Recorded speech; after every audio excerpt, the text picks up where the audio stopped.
BS. Yediyurappa ಅವರು ಶಿವಮೊಗ್ಗದಲ್ಲಿ ಒಂದು ಸ್ಟೇಟ್ಮೆಂಟನ್ನು ಕೊಟ್ಟಿದ್ದಾರೆ. ಸಿದ್ದರಾಮಯ್ಯ ಅವರು ಪ್ರಾಸಿಕ್ಯೂಷನ್ ಅನುಮತಿಯ ವಿಚಾರಕ್ಕೂ ಮುಂಚಿತವಾಗಿ ರಾಜೀನಾಮೆ ಕೊಟ್ಟರೆ ಒಳ್ಳೆಯದು ಅಂತ ಹೇಳಿ ಅಚ್ಚರಿಯ ಹೇಳಿಕೆಯನ್ನು ಕೊಟ್ಟಿದ್ದಾರೆ. ಪ್ರಾಸಿಕ್ಯೂಷನ್ ವಿಚಾರವಾಗಿ ಕೋರ್ಟ್ನಲ್ಲಿ ಕಾನೂನು ಸಮರ ನಡೀತಾ ಇದೆ. ಇದರ ನಡುವೆ ಈಗ ಸಿದ್ದರಾಮಯ್ಯ ಅವರು ರಾಜೀನಾಮೆ ಕೊಡೋದು ಫಿಕ್ಸ್ ಅನ್ನುವ ಚರ್ಚೆಗಳು. ಪ್ರಾಸಿಕ್ಯೂಷನ್ ತೀರ್ಪು ಬೆನ್ನಲ್ಲೇ ಈಗ ಕುರ್ಚಿ ಖಾಲಿ ಆಗುತ್ತೆ, ಮೊದಲೇ ರಾಜೀನಾಮೆ ಕೊಡಿ ಅಂತೇಳಿ ಬಿ.ಎಸ್. ಯಡಿಯೂರಪ್ಪ ಅವರು ಹೇಳಿಕೆಯನ್ನು ಕೊಟ್ಟಿದ್ದಾರೆ. ಸಿದ್ದರಾಮಯ್ಯ ಅವರಿಗೆ ವೈಲೇಟ್ ಎಂದಂಥ BSY ಶಿವಮೊಗ್ಗದಲ್ಲಿ ಹೊಸ ಬಾಂಬನ್ನು ಸಿಡಿಸಿದ್ದಾರೆ ಬಿ.ಎಸ್. ಯಡಿಯೂರಪ್ಪ ಅವರು. 12ನೇ ತಾರೀಕು ಹೈಕೋರ್ಟ್ನ ಏಕ ಸದಸ್ಯ ಪೀಠದಿಂದ ತೀರ್ಪು ಹೊರ ಬೀಳುತ್ತೆ. ಅಲ್ಲಿವರೆಗೂ ಕಾಯೋದು ಬೇಡ, ನಾಳೆನೇ ರಾಜೀನಾಮೆ ಕೊಡಲಿ, ಮೊದಲು ರಾಜೀನಾಮೆ ಕೊಡಿ ಅಂತೇಳಿ ಬಿ.ಎಸ್. ಯಡಿಯೂರಪ್ಪ ಅವರು ಹೊಸ ಬಾಂಬನ್ನು ಸಿಡಿಸಿದ್ದಾರೆ. ಏನು ಹೇಳಿದ್ದಾರೆ ಕೇಳ್ಕೊಂಬನ್ನಿ. ಆಗಲೇ ಒಂದು ರೀತಿಯ ಬಹುತೇಕ ಮುಖ್ಯಮಂತ್ರಿ ಸಿದ್ದರಾಮಯ್ಯನವರು ನಾಳೆ ತೀರ್ಪು ಬಂದ ನಂತರ ರಾಜೀನಾಮೆ ಕೊಡುವಂಥ ಪರಿಸ್ಥಿತಿ 100ಕ್ಕೆ 100 ಬರುತ್ತೆ. ಆ ತೀರ್ಪಿಗೆ ಮುಂಚೆನೇ ಗೌರವಯುತವಾಗಿ ರಾಜೀನಾಮೆ ಕೊಡೋದು ಒಳ್ಳೆಯದು ಅಂತ ನಾನು ಸಲಹೆ ಕೊಡ್ತೀನಿ.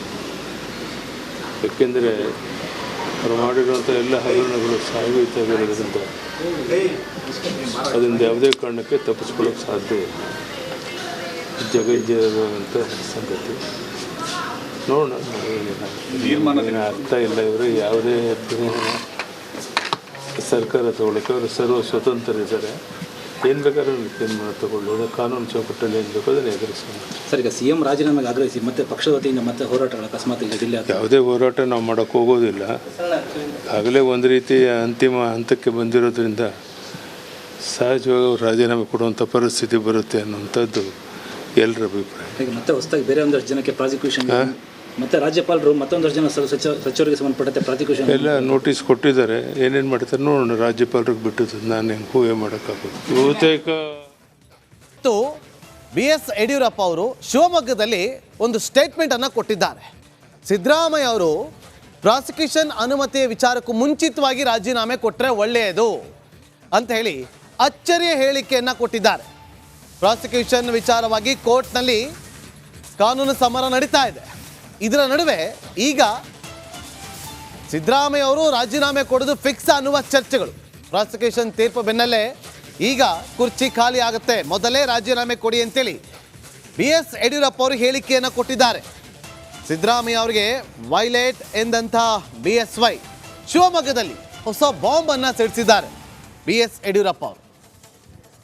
12ನೇ ತಾರೀಕು ಹೈಕೋರ್ಟ್ನ ಏಕ ಸದಸ್ಯ ಪೀಠದಿಂದ ತೀರ್ಪು ಹೊರ ಬೀಳುತ್ತೆ.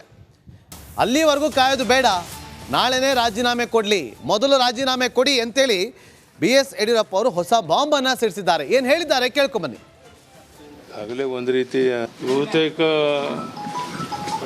ಮುಖ್ಯಮಂತ್ರಿ ಸಿದ್ದರಾಮಯ್ಯನವರು ನಾಳೆ ತೀರ್ಪು ಬಂದ ನಂತರ ರಾಜೀನಾಮೆ ಕೊಡುವಂಥ ಪರಿಸ್ಥಿತಿ 100ಕ್ಕೆ 100 ಬರುತ್ತೆ. ಆ ತೀರ್ಪಿಗೆ ಮುಂಚೆನೇ ಗೌರವಯುತವಾಗಿ ರಾಜೀನಾಮೆ ಕೊಡೋದು ಒಳ್ಳೆಯದು ಅಂತ ನಾನು ಸಲಹೆ ಕೊಡ್ತೀನಿ. ಯಾಕೆಂದರೆ ಅವರು ಮಾಡಿರುವಂಥ ಎಲ್ಲ ಹಗರಣಗಳು ಸಾಯುವಿತಾಗಿರೋದ್ರಿಂದ ಅದರಿಂದ ಯಾವುದೇ ಕಾರಣಕ್ಕೆ ತಪ್ಪಿಸ್ಕೊಳ್ಳೋಕ್ಕೆ ಸಾಧ್ಯ ಇಲ್ಲ. ಜಗಜ್ಜೀವಂತ ಸಂಗತಿ. ನೋಡೋಣ, ಏನು ಅರ್ಥ ಇಲ್ಲ. ಇವರು ಯಾವುದೇ ಸರ್ಕಾರ ತಗೊಳ್ಳೋಕ್ಕೆ ಅವರು ಸರ್ವ ಸ್ವತಂತ್ರರಿದ್ದಾರೆ. ಏನು ಬೇಕಾದ್ರೂ ತೀರ್ಮಾನ ತಗೊಳ್ಳೋದು, ಕಾನೂನು ಚೌಕಟ್ಟಲ್ಲಿ ಏನು ಬೇಕೋ ಅದನ್ನು ಎದುರಿಸೋಣ. ಸರ್, ಈಗ CM ರಾಜೀನಾಮೆಗೆ ಆಗ್ರಹಿಸಿ ಮತ್ತೆ ಪಕ್ಷದ ವತಿಯಿಂದ ಮತ್ತೆ ಹೋರಾಟಗಳು ಅಕಸ್ಮಾತ್ ಜಿಲ್ಲೆ ಯಾವುದೇ ಹೋರಾಟ ನಾವು ಮಾಡೋಕ್ಕೆ ಹೋಗೋದಿಲ್ಲ. ಆಗಲೇ ಒಂದು ರೀತಿಯ ಅಂತಿಮ ಹಂತಕ್ಕೆ ಬಂದಿರೋದ್ರಿಂದ ಸಹಜವಾಗಿ ಅವ್ರು ರಾಜೀನಾಮೆ ಕೊಡುವಂಥ ಪರಿಸ್ಥಿತಿ ಬರುತ್ತೆ ಅನ್ನುವಂಥದ್ದು ಎಲ್ಲರ ಅಭಿಪ್ರಾಯ. ಈಗ ಮತ್ತೆ ಹೊಸದಾಗಿ ಬೇರೆ ಒಂದಷ್ಟು ಜನಕ್ಕೆ ಪ್ರಾಸಿಕ್ಯೂಷನ್ ಮತ್ತೆ ರಾಜ್ಯಪಾಲರು ಮತ್ತೊಂದಷ್ಟು ಜನ ಸಚಿವರಿಗೆ ಸಂಬಂಧಪಟ್ಟಂತೆ ಪ್ರಾಸಿಕ್ಯೂಷನ್ ಎಲ್ಲ ನೋಟಿಸ್ ಕೊಟ್ಟಿದ್ದಾರೆ. ಏನೇನು ಮಾಡ್ತಾರೆ ನೋಡೋಣ. ರಾಜ್ಯಪಾಲರಿಗೆ ಬಿಟ್ಟು ನಾನು ಹೆಂಗೆ ಊಹೆ ಮಾಡೋಕ್ಕಾಗೋದು. ಬಹುತೇಕ ಬಿ.ಎಸ್. ಯಡಿಯೂರಪ್ಪ ಅವರು ಶಿವಮೊಗ್ಗದಲ್ಲಿ ಒಂದು ಸ್ಟೇಟ್ಮೆಂಟನ್ನು ಕೊಟ್ಟಿದ್ದಾರೆ. ಸಿದ್ದರಾಮಯ್ಯ ಅವರು ಪ್ರಾಸಿಕ್ಯೂಷನ್ ಅನುಮತಿಯ ವಿಚಾರಕ್ಕೂ ಮುಂಚಿತವಾಗಿ ರಾಜೀನಾಮೆ ಕೊಟ್ಟರೆ ಒಳ್ಳೆಯದು ಅಂತ ಹೇಳಿ ಅಚ್ಚರಿಯ ಹೇಳಿಕೆಯನ್ನು ಕೊಟ್ಟಿದ್ದಾರೆ. ಪ್ರಾಸಿಕ್ಯೂಷನ್ ವಿಚಾರವಾಗಿ ಕೋರ್ಟ್ನಲ್ಲಿ ಕಾನೂನು ಸಮರ ನಡೀತಾ ಇದೆ. ಇದರ ನಡುವೆ ಈಗ ಸಿದ್ದರಾಮಯ್ಯ ಅವರು ರಾಜೀನಾಮೆ ಕೊಡೋದು ಫಿಕ್ಸ್ ಅನ್ನುವ ಚರ್ಚೆಗಳು. ಪ್ರಾಸಿಕ್ಯೂಷನ್ ತೀರ್ಪು ಬೆನ್ನಲ್ಲೇ ಈಗ ಕುರ್ಚಿ ಖಾಲಿ ಆಗುತ್ತೆ, ಮೊದಲೇ ರಾಜೀನಾಮೆ ಕೊಡಿ ಅಂತೇಳಿ ಬಿ.ಎಸ್. ಯಡಿಯೂರಪ್ಪ ಅವರು ಹೇಳಿಕೆಯನ್ನು ಕೊಟ್ಟಿದ್ದಾರೆ.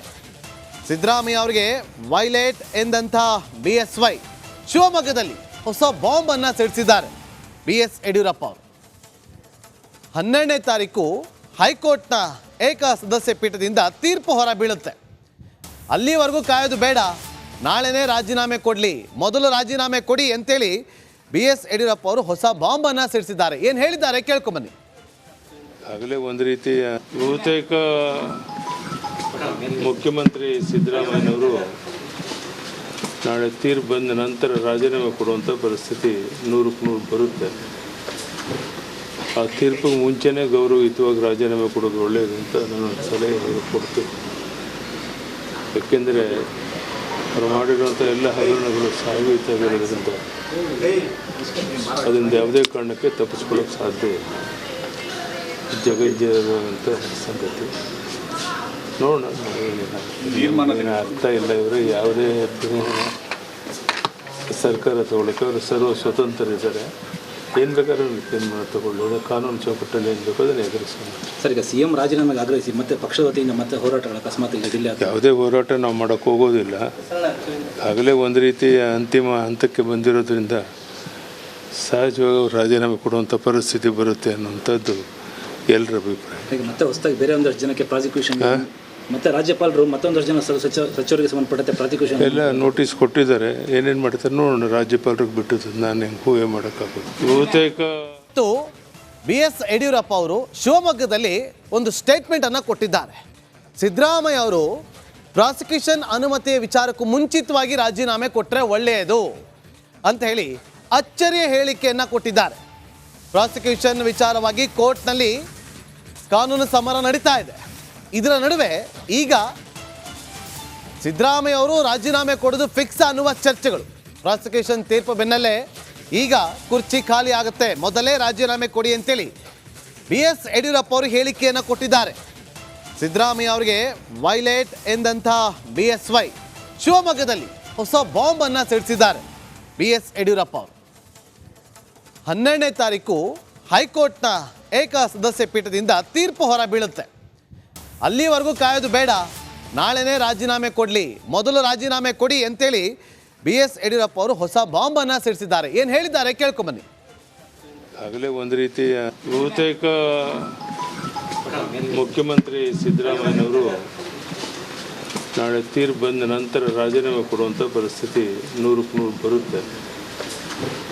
ಆ ತೀರ್ಪಿಗೆ ಮುಂಚೆನೇ ಗೌರವಯುತವಾಗಿ ರಾಜೀನಾಮೆ ಕೊಡೋದು ಒಳ್ಳೆಯದು ಅಂತ ನಾನು ಸಲಹೆ ಕೊಡ್ತೀನಿ. ಏಕೆಂದರೆ ಅವರು ಮಾಡಿರುವಂಥ ಎಲ್ಲ ಹಗರಣಗಳು ಸಾಗುತ್ತಾಗಿರೋದ್ರಿಂದ ಅದರಿಂದ ಯಾವುದೇ ಕಾರಣಕ್ಕೆ ತಪ್ಪಿಸ್ಕೊಳ್ಳೋಕೆ ಸಾಧ್ಯ ಇಲ್ಲ. ಜಗಜ್ಜೀವಂತ ಸಂಗತಿ ನೋಡೋಣ. ಏನೇನು ಅರ್ಥ ಇಲ್ಲ, ಇವರು ಯಾವುದೇ ಸರ್ಕಾರ ತಗೊಳ್ಳೋಕೆ ಅವರು ಸರ್ವ ಸ್ವತಂತ್ರರಿದ್ದಾರೆ. ಏನು ಬೇಕಾದ್ರೂ ತೀರ್ಮಾನ ತಗೊಳ್ಳೋದು, ಕಾನೂನು ಚೌಕಟ್ಟಲ್ಲಿ ಏನು ಬೇಕೋ ಅದನ್ನು ಎದುರಿಸೋಣ. ಸರ್, ಈಗ CM ರಾಜೀನಾಮೆಗೆ ಆಗ್ರಹಿಸಿ ಮತ್ತೆ ಪಕ್ಷದ ವತಿಯಿಂದ ಮತ್ತೆ ಹೋರಾಟಗಳು ಅಕಸ್ಮಾತ್ ಈಗ ಜಿಲ್ಲೆ ಯಾವುದೇ ಹೋರಾಟ ನಾವು ಮಾಡೋಕ್ಕೆ ಹೋಗೋದಿಲ್ಲ. ಆಗಲೇ ಒಂದು ರೀತಿಯ ಅಂತಿಮ ಹಂತಕ್ಕೆ ಬಂದಿರೋದ್ರಿಂದ ಸಹಜವಾಗಿ ಅವ್ರು ರಾಜೀನಾಮೆ ಕೊಡುವಂಥ ಪರಿಸ್ಥಿತಿ ಬರುತ್ತೆ ಅನ್ನುವಂಥದ್ದು ಎಲ್ಲರ ಅಭಿಪ್ರಾಯ. ಈಗ ಮತ್ತೆ ಹೊಸದಾಗಿ ಬೇರೆ ಒಂದಷ್ಟು ಜನಕ್ಕೆ ಪ್ರಾಸಿಕ್ಯೂಷನ್, ಮತ್ತೆ ರಾಜ್ಯಪಾಲರು ಮತ್ತೊಂದಷ್ಟು ಜನ ಸಚಿವರಿಗೆ ಸಂಬಂಧಪಟ್ಟಂತೆ ಪ್ರಾಸಿಕ್ಯೂಷನ್ ಎಲ್ಲ ನೋಟಿಸ್ ಕೊಟ್ಟಿದ್ದಾರೆ. ಏನೇನು ಮಾಡ್ತಾರೆ ನೋಡೋಣ. ರಾಜ್ಯಪಾಲರಿಗೆ ಬಿಟ್ಟು ನಾನು ಹೆಂಗೆ ಊಹೆ ಮಾಡೋಕ್ಕಾಗೋದು. ಬಹುತೇಕ